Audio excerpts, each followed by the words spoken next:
देश के समस्त एनआईवीएस डीएलएड साथियों के बीच मैं बिहार से कुमुदकांत पांडे। एनआईवीएस डीएलएड जीत की दिशा में पहली कदम बढ़ा चुका है।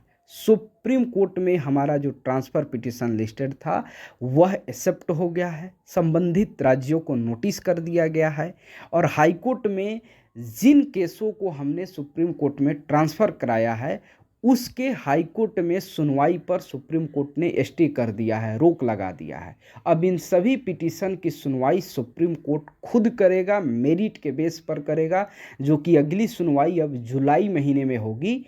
हमारे वकील मनदीप कालरा सर का कहना है कि जिन भी राज्यों के हाई कोर्ट में एनआईवीएस डीएलएड से संबंधित रीट पिटीशन या जो भी केस पेंडिंग हैं उन सभी केसों को तत्कालिक रूप से इस ट्रांसफ़र पिटीशन के साथ जुड़ जाना चाहिए, ताकि हमारे इस ट्रांसफ़र पिटीशन को बेहतरीन मजबूती मिले, ताकि हम लोग कामयाब हो सके। आप कल्पना करिए, मात्र 2 राज्य यूपी और बिहार के हाई कोर्ट के पिटीशंस आज गए थे जिसको सुप्रीम कोर्ट ने एक्सेप्ट कर लिया है। यदि कई राज्यों के पिटीशंस जाएं तो सुप्रीम कोर्ट कितना इंटरेस्टेड होगा और निश्चित रूप से हम लोग एक दिन कामयाब होंगे।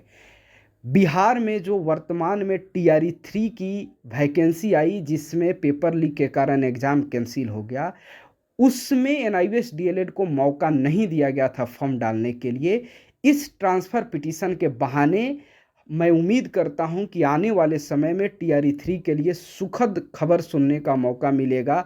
हम लोग उम्मीद करते हैं और प्रयास में लगे हुए हैं कि किसी भी तरीके से हम लोग इस एग्ज़ाम से पहले फॉर्म डालने के लिए कामयाबी हासिल कर पाएँ। मैं सभी साथियों से आग्रह करता हूं कि अभी भी हमारे एवार मनदीप कालरा सर का पेमेंट बकाया है। हमने पेमेंट उन्हें नहीं कर पाए, कम पेमेंट होने की वजह से सिर्फ सीनियर वकील का पेमेंट हुआ।